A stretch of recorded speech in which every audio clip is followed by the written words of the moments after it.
Hello, everybody. Welcome to this evening's episode of Ask Mary Anything Within Reason. It is wonderful to be here with you. Um, it's Sunday, as you all know, and I don't know about you guys, but I'm feeling like we're in a bit of a lull. I know that sounds weird because obviously there's a lot of horrible things going on. But I can't figure out if it's because comparatively speaking, last week was a relatively slow news week. Um, at least in terms of the quantity of things going on. Again, as I said, there's still bad things going on, obviously, but it just felt less extreme. It felt less intense in some ways. So I don't know if the lull means that maybe, we're turning a corner. Well, I let me put it this way. I think it feels like we're turning a corner. I just don't know in which direction, right? Um, are things going to get better or are things going to get worse? Like, are we going to is find out at the end of the next 100 days that the country is slid even further uh, towards becoming unrecognizable. So it's just this weird sense that I had that um, we're in this strange period of, again, not quiet, but it definitely feels like a bit of a pause. And I'm just wondering what it means. I'm curious to know what you guys think as well. But you are not here to listen to me ramble about things like that. You are here for me to answer your questions, which is what I'm going to do. All right, let's get going here. Hey, Brant, thanks so much for that. That's awesome. Question: why did Grandpa donate to Jewish causes synagogues? I didn't know that he did, but I will take your word for it. My grandfather was a New York City real estate developer, which meant that almost all of his peers were Jewish. And some of the biggest developers back in the 40s, 50s, 60s, when my grandfather was operating, were Jewish. And my grandfather was also hypersensitive about the fact that he was German and that his parents were from Germany, because obviously this was around and after World War II. I'm not by any stretch of the imagination suggested that my grandfather felt bad or guilty or complicit in any way. He was pretty anti-Semitic, but he also knew that he had to keep relationships with his peers in the real estate industry. Again, many of whom were more successful than he was. Good. So, he was outwardly respectful, and he donated money if he felt that it would benefit him in the long run. So that's why. Yeah. I mean, he's not alone in that. That is pretty standard operating procedure for a lot of wealthy people, you know. Let's put it this way. I'm pretty sure that oh God, what's her name? The extraordinarily wealthy family that killed a lot of people with the OxyContin, the Sacklers. I'm pretty sure they didn't give hundreds and hundreds of millions of dollars away because they're good people. Because again, they killed untold human beings with their drugs, and they did it knowingly. Kaz, thank you so much, Kaz. Question: what was that? What was that rat's nest on Donald's mom's head? A wig? No. My grandmother, whom we called Gam, had that hair.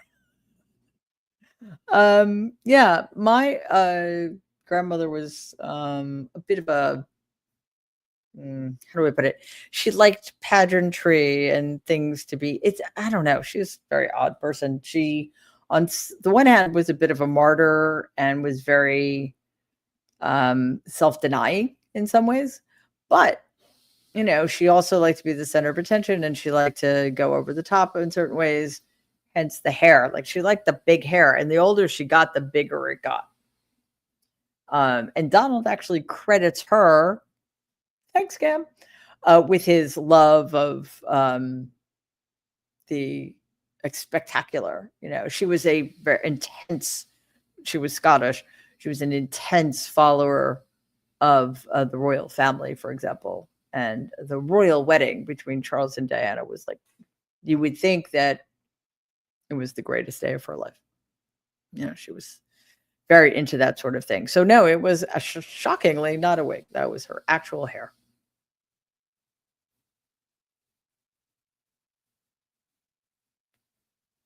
Mighty Cheryl, thank you so much as always, and thank you for being here. Comment, happy Mother's Day, Mary, and all other mothers. That's awesome. Thank you very much. And yes, I forgive me, I did not, I kind of forgot it was Mother's Day. Happy Mother's Day, everybody. I mean, I remembered earlier. I didn't mean I forgot all day. I just forgot eventually. Kitten Love fee. Thank you. Always happy to get a fee for Kitten Love. P.S. We're having an adoption event on May 31st. If you want to come to Long Island, Mary, I'll hook you up with a kitten or 2 or 3 or more. Yes, that we need to know how many kittens we need for the Mary Trump Media Kindle. That sounds amazing. Where am I going to? I'm going to be. Interestingly, I'm going to be in Scotland. Damn it. All right. Well, I'm guessing there will be other kitten events. It's kitten season, everybody. It's raining kittens. So adopt, don't shop, get everybody spayed and neutered, and don't forget the older cats because they need awesome homes too. But thank you, Mighty Cheryl. That's very kind of you. And I actually really wish I could go, but I'm not going to be in the country. Hopefully they'll let me back in. Who knows? Carol, question. Mary, did you ever think of being a stand-up comedian? No, I did not. But I imagine that's a very stressful thing to be. But I'm wondering why you think that I would have thought of that. But you never know. Things are going to get really weird in the next few years. So I think we have to prepare for all eventualities.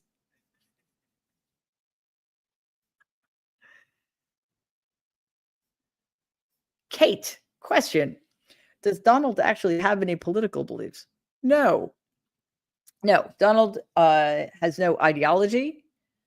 He has no core beliefs of any kind, except he believes, and this is a tentative, shaky belief, in his own greatness because he's had to convince himself of it. But no, and I think that's one of the problems. But I don't think that makes him any different from other authoritarian dictator wannabes. But it makes him, I think, dangerous in a particular way.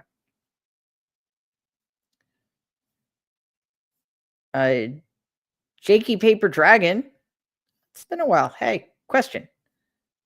Does Donald ever wear glasses? He can't tell Photoshop. He mistakes E. Jean Carroll for... Actually, he mistook E. Jean Carroll for Marla Maples, his second wife, and can't read deposition print. No sunglasses either, ever, even during an eclipse. Vain. You know what's interesting? The sunglasses thing is interesting. I've never seen him wear sunglasses. And, almost everybody, not everybody, but almost, actually everybody in my father's family had or has blue eyes, and they're pretty light colored blue, like I'm extremely sensitive to light. I have to wear sunglasses, sometimes even inside. Like I have to wear sunglasses at the end of a movie or I'm going to go blind when I go out. So it's weird that I've never seen him wear sunglasses. But I have seen him have he wears I've seen him have readers on, but very infrequently because clearly he needs them. But yeah, it's vanity. It's just sheer vanity, which is also weird because one, I think sunglasses can look good on people, you know? I mean, I'm not maybe it's just his generation.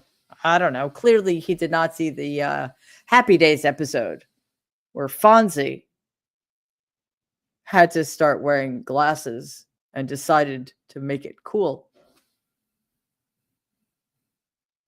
Yes, I just dated myself. What are you gonna do? Ghostlayer 59, thank you so very much for that. That's awesome. Okay, comment. We have a live theater nerd alert fee. I like that. That's new. In lieu of some Les Mis cast members choosing not to perform at the Kennedy Center. Oh, this is a question. What are your favorite Broadway shows? I'm a Phantom Girl. Patty Lupone is a queen. He has always been a page 6 joke in this country. That's a quote from the queen herself, Patty fucking Lupone, as we like to refer to her. Okay, my favorite Broadway shows. There are so many of them, but I won't bore you with all of them. First of all, I'm going to tell you the most formative theater experience I ever had in my life was when I was 13 years old. In that 1 year, I saw Patty Lupone and Mandy Patinkin in Evita. That's Andrew Lloyd Webber and Tim Rice. And I saw Angela Lansbury and Len Cariou in Sweeney Todd, the demon barber of Fleet Street. That's Stephen Sondheim. Okay. So the greatest theater experience of my life was seeing Patty Lupone as Mama Rose in Gypsy, I think back in 2009. And I just had the great honor of seeing Audra McDonald. Although Gypsy's not my favorite musical, that would be Sweeney Todd. I love almost everything Stephen Sondheim's. So I'll leave it at that. But Broadway musicals are one of my favorite things on the planet. And yeah, I'm going to go a step further and say that Patty Lupone is the queen. Audra McDonald is right there as well. I think again though, it's because when I was 13, I had that just like mind-blowing experience of seeing her and Mandy Patinkin. Unbelievable. Brand, thank you so much again. Excuse me, sorry. Did Donald have a girlfriend in New York Military Academy or in college? I don't know. I don't think so. It's really interesting. I've never thought about it. I'm pretty sure he did not have a girlfriend in high school. It would have been difficult. It's an all-boys school. It was a boarding school. I don't think there was a lot of mixing. But probably in college. Although, interestingly, his first 2 years of college he spent at Fordham. So he lived at home and commuted. While my Aunt Marianne, who was married with a child, did all of his homework for him. And then when he was at University of Pennsylvania, he came home every weekend. So when would he have had time? So I don't know.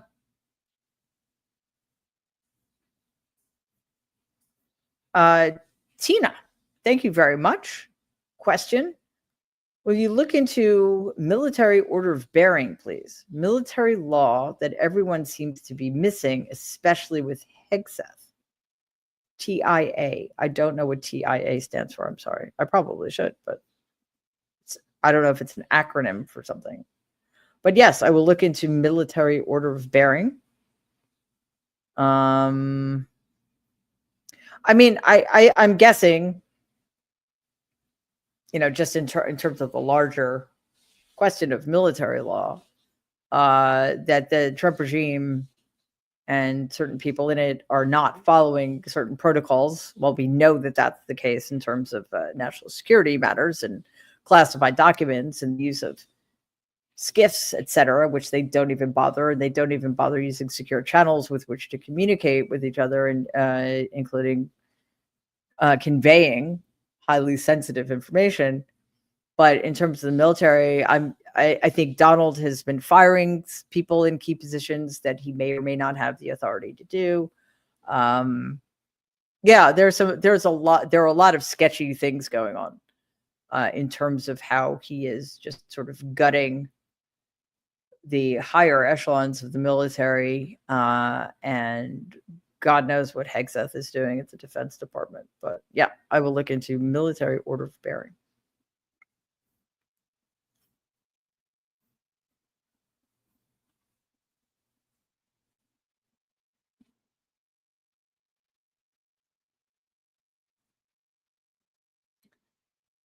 All right. Linda, comment question. Talk about the plane that will be donated as a new Air Force One. Is this allowed? Okay. Donald is in the Middle East right now, in Qatar. And I don't know the fine details of this, but apparently he's been gifted a 747 to replace Air Force One from the Qatari government, which, well, not the royal family of Qatar, which is almost certainly the largest gift ever given to or received by a president. And it's allegedly happening after he leaves office. But that doesn't make sense. I need to look into this because then it wouldn't be used for Air Force One. Now, the real news here isn't that the Qatari royal family wants to gift it to him, although that's bad enough. It's that he plans to accept it, which is not allowed.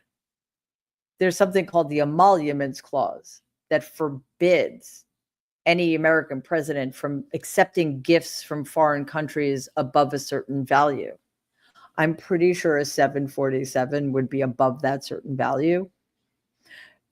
And it's not just presidents, it's anybody who works for the government. So, for example, I had a friend who, this is years ago, worked at the DOJ, and somebody invited her to breakfast or something to talk about whatever, but she was on the clock, and like had a bagel and a cup of coffee, and her friend wanted to pay for breakfast, and she said, nope, that is not allowed. That is not ethical. That is against my oath. And she paid for a bagel and cup of coffee. Like that's how seriously most people take this. They do not accept gifts of any amount to avoid any appearance of conflict or favoritism or whatever. Donald's accepting a 747 from the Qatari royal family.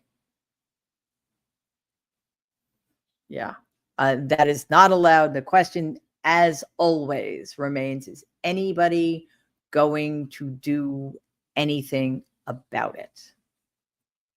Yeah, I think I know what the answer is. Hopefully somebody's going to try. Regina, thank you so much as always. Comment, happy Mother's Day to all the moms, cat moms, dog moms, goldfish moms, and even people moms. Yeah. I was going to add penguins, but nobody should have a penguin except penguins. There you go. Happy Mother's Day, penguin moms. Golden Tony 111, thanks so much for that. That's awesome. Question: Hi, Mary. Really appreciate you and a huge admirer. Well, thank you very much. I appreciate that. Have you read Barefaced Messiah about conman and evildoer L. Ron Hubbard? The similarities with Donald are numerous. The warning signs should have been learned. I have not. No, L. Ron Hubbard was a terrifying guy.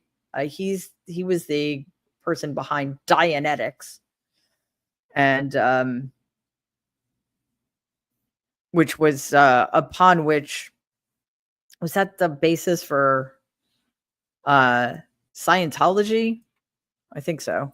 Which, sadly, is I think it's actually considered or allowed to call itself a religion now, but is quite frankly a cult that abuses people horribly and steals their money.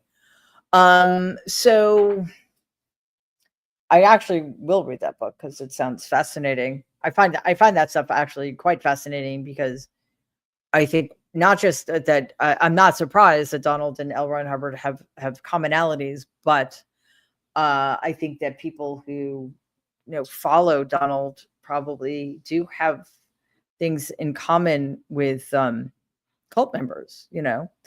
It's quite something to see what they're willing to put up with and sacrifice for him. And the thing that's always kind of mystified me about it is that cults are typically closed systems. You enter it, and then slowly over time, you find yourself completely enmeshed in this community without any way out. That's not the case with Donald. So, people are just living their lives wherever they are. They're not trapped, and yet psychologically, it seems that they are.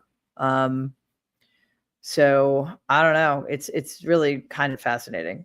So I look forward to reading that book. Thank you for the recommendation. I want to update you guys on something.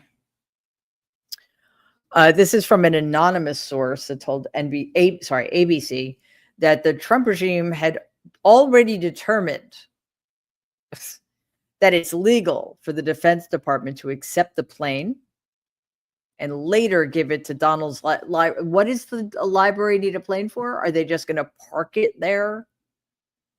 ABC News also reported that Attorney General Pam Bondi sent a legal memo last week to the White House counsel office saying it would be legally permissible for Qatar to condition the donation with the fact that it must be donated to Donald's library before his term is up. That's not how this works. If he's going to use the plane while he's in office, it is not a gift in the future to the library. It is a gift to him and his regime. So now we're in the Orwellian era of, okay, let me remember when Richard Nixon said, if the president does it, then it's not illegal. Well, now we're in the era of Donald Trump saying, if I say it's legal, it's legal. And we've already seen the opposite of this with the people who are being illegally detained and disappeared and sent to gulags. If they say they're illegal, they're illegal. I mean, it's just, and now obviously they're not going to park the plane outside the library. Then it's just going to become Donald's plane, because there are no rules anymore. And even if there were, there's nobody who gives a shit enough to enforce them. Sorry, makes me angry. All right, Carol, question: did Donald ever have a cat? Absolutely not. No cat would put up with such a thing. No, I think fortunately, my grandparents were not animal people. There were no pets in my father's house, my father's childhood home. Not one. And I literally can't imagine. I can't. I can't imagine.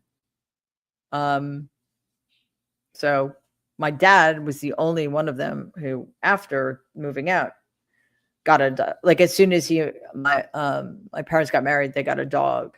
And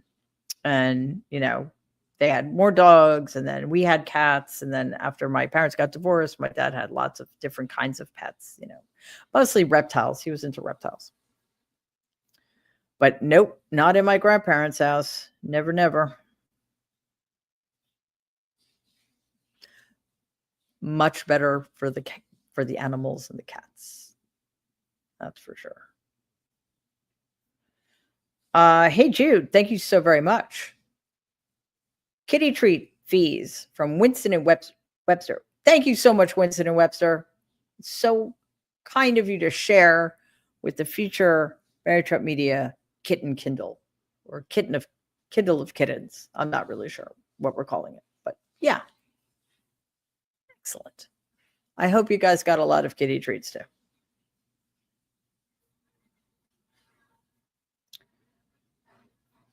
Susan, thanks so very much, Susan. That's really kind of you. Comment, thank you, Mary, for making this shit show more bearable. Right back at you guys. Thank you for making this shit show more bearable, because yeah, some days it's a little tricky. Hang on one second. My apologies.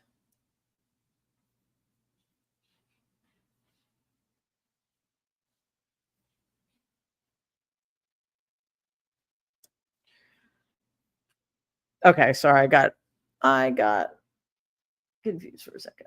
All right, now, Christopher, thank you so much, Christopher. That's great. Thank you. Comment, Mother's Day fee to you, Mary, and all the mothers out there. For once, I'm not bringing up anything political. LOL. Laughing emojis. Yeah, it's hard, right? I literally don't think that I could go out and like have a drink or a cup of coffee or a meal with a friend and not talk politics. Even if we said ahead of time, let's make a deal. No politics. I bet you within 5 minutes, we'd be talking about this stuff. It's inescapable, but maybe we need to just start training ourselves, practice a little bit at a time, just like one question at a time, maybe. All right, we've got a question from Substack from Philip. I think Donald is testing the waters because I think this summer when protests grow, he will infiltrate with his Proud Boys and Donald will use the military to use violence. What do you think, Mary? I worry about that as well. I think it's a very good concern, or sorry, it's a good concern for us to be aware of. I am deeply suspicious of who exactly these alleged ICE officers are.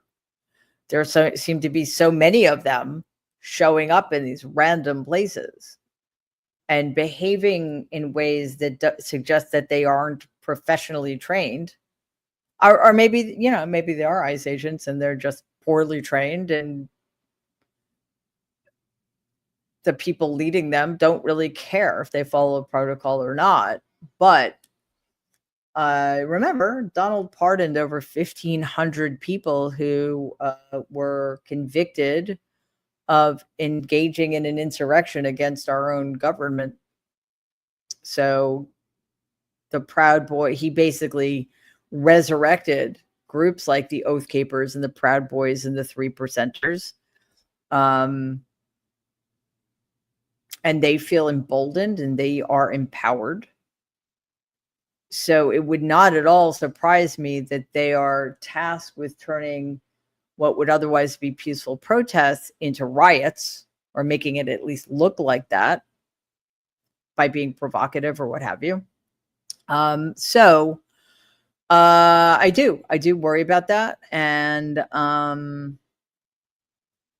I also worry that, yes, so we'll use that as an excuse to declare martial law. So we need to be vigilant and careful, which is why I think ultimately, the best way for us out of this is to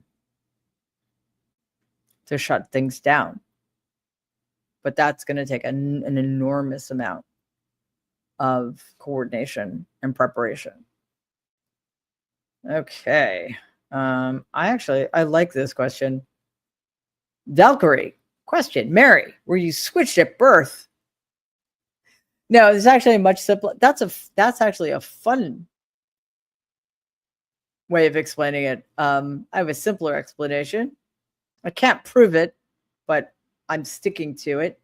I was found under a rock. There you go. Actually, I don't know how old I was, like maybe 10. I found my birth certificate.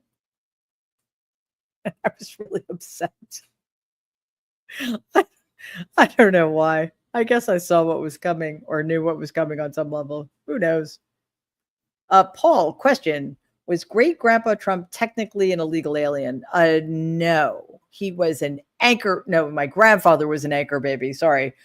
I don't believe so. My great grandfather, Friedrich Drumpf, initially, was left Germany to evade military service. And I mean, it was, the rules were very, very different back then. So I don't know that it was that difficult to become a citizenship or at least establish residency here. Who knows? He did try to go back to Germany with my great grandmother, Elizabeth, because she was very homesick and hated it here. But Germany wouldn't let him back in because he was a deserter, or because they considered him a traitor because he didn't serve in the army, which is apparently a genetic trait among many Trumps. So then when they came back, I think they had children already. So, so that's when they started using them as anchor babies. But don't forget that my grandfather was what Republicans now refer to as an anchor baby. They're such incredible hypocrites. It's nauseating. Jenna, question. Mary, why do you think there are so many people who are so dismissive about what's happening in this country or the world? Well, I think there are a lot of people who just aren't paying attention, or they're paying attention to the wrong things. Or, I mean, we can't discount the possibility that for some people, they actually like what's going on, so they don't think it's a problem because they're on the winning side of this, even though they can't foresee what's about to happen to them in terms of the economy and other things. But mostly I just think because a lot of people don't know. And even when things do start impacting them negatively, they're not going to know why.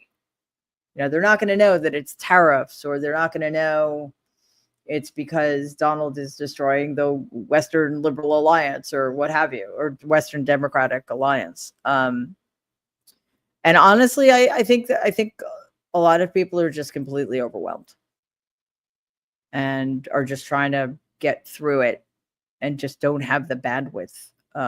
So I think it's a combination of all of those things, but that's part of the strategy, right? Just flood the zone, create chaos at every opportunity, keep people confused, keep people off balance, keep people feeling like they're knocked back on their feet, not knowing what's going to happen next.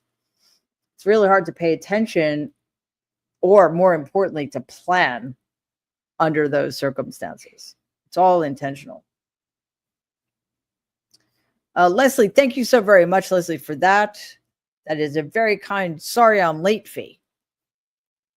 No need to apologize. Glad you're here now. Greg, thanks so much, Greg. Oh, this is cool. June 1st is International Sheltie Day fee. Okay.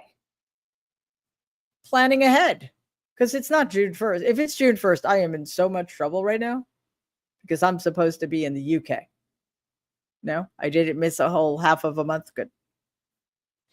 You never know. I'm so sorry. I feel like, thank you. I'm so sorry if I'm mispronouncing your name. I don't know if it's Tena or Tina. So I'm sorry. But TIA, thanks in advance. Good acronym to know. Thanks for discussing my question. You're quite welcome. And I am going to look into the military bearing issue. Hang on. Shelter, not Shelty. My apologies. It's one of those days. I think it's always one of those days. Hold on.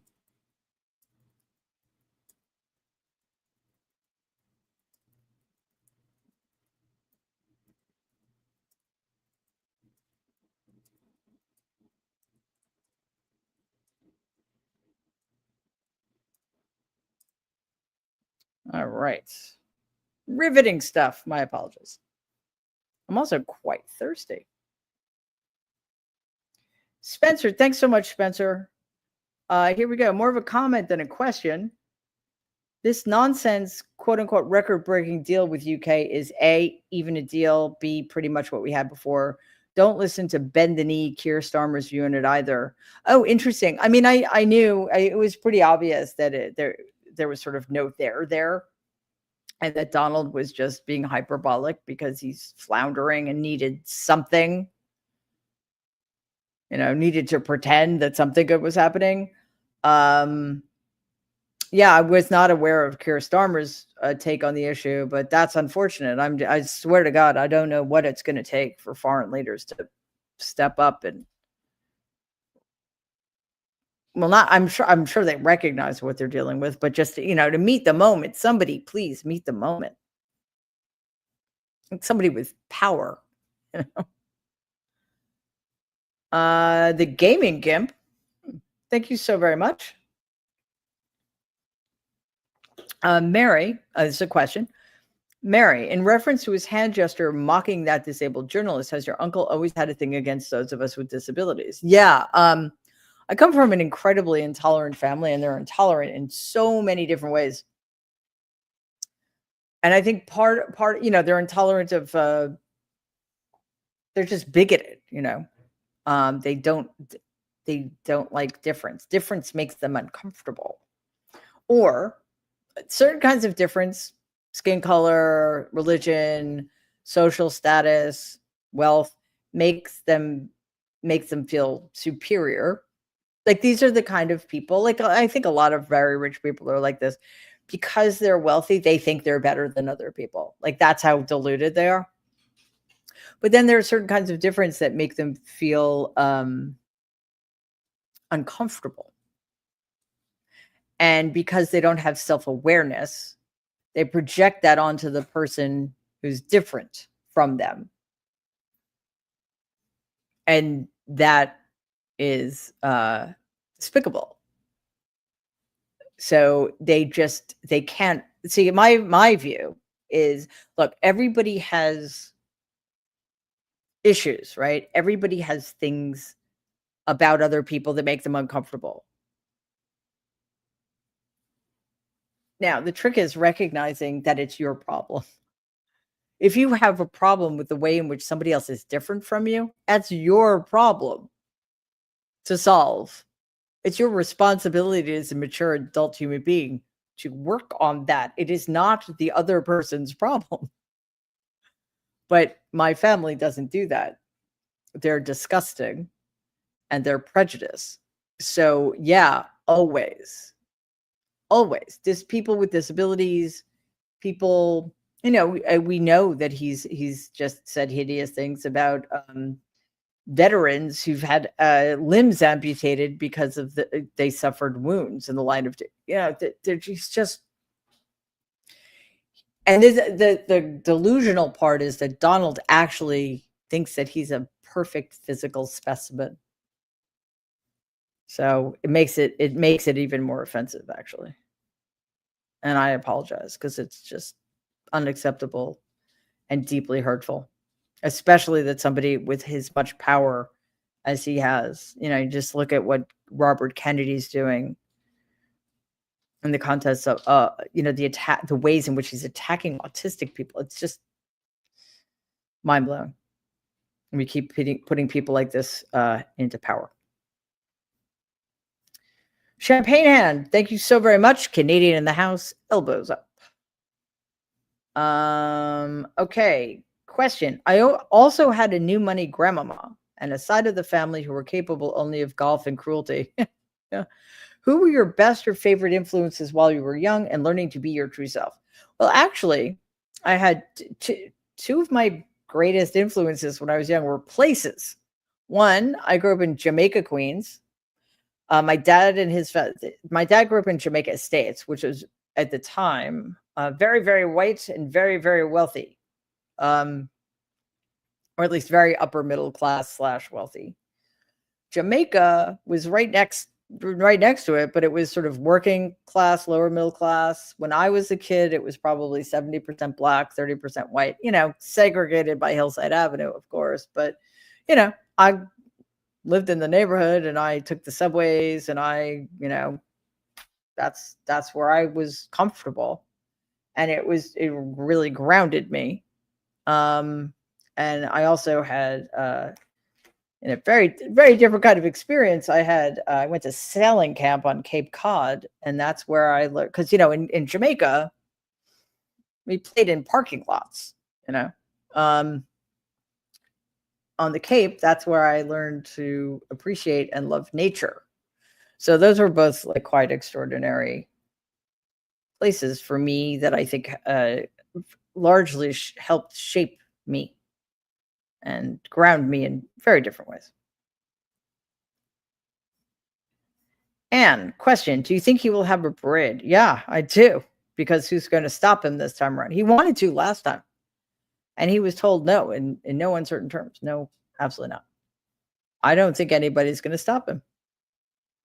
It's only $90 million. We're paying for it. It's fine. All right, from Substack, Genevieve, question, how old were you when you first realized you didn't have the same ideas as many of your family?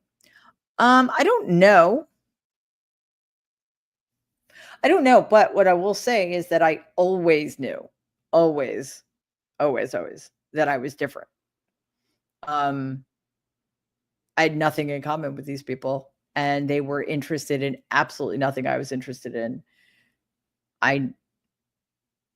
I cannot remember a time I was not aware of that. So it's kind of the same thing. The ideas obviously came later, but the sense of being the wrong person in the wrong family, yeah, that was from the very beginning. Oops. All right. Pearface. Wow. Thanks so much, Pearface. That's awesome. Comment. Thank you, Mary, your team and mods. Thank you. Very cool. All right. Couple of people wrap this thing up. I got some super stickers here. Pamela, thanks so very much. Awesome. Kendra, thank you as always. Thank you very much. John, fantastic. Thank you. Dexter John, thank you very much. And finally, Pantalemona, thanks so very much for that. You guys are awesome. That does it for us. It is Sunday, which means tomorrow is Monday. I will be back at 6 p.m. Eastern. So please join us for Mary Trump Live. And don't forget, we have pre-recorded videos dropping every day. So check those out. Like, seriously, the easiest way to support us is subscribe to our channel, click on the bell icon. That way you will be alerted every time new videos drop. And then with those videos, like them, share them with other people, comment on them. All of that stuff helps us. Thank you to everybody watching on YouTube, to everybody streaming from Twitter and from my Substack, The Good in Us, to everybody listening to the podcast. We appreciate that tremendously. To all of our super stickers, everybody giving us gifts. We so appreciate all of that, truly. To our excellent moderators, you guys do an excellent job, and I know it's a tough one. And tonight. Mercedes is solo, so thank you, Mercedes, for all of your help for making this run smoothly. And also, I just want to thank my all the people from The Good in Us who leave comments, because we appreciate or ask questions. We appreciate that as well. And in general, thank you to my excellent team. All right, to those of you who are still celebrating, happy Mother's Day again, and I will see all of you tomorrow night at 6 p.m. Eastern for Mary Trump Live. In the meantime, everybody, please stay safe and be kind.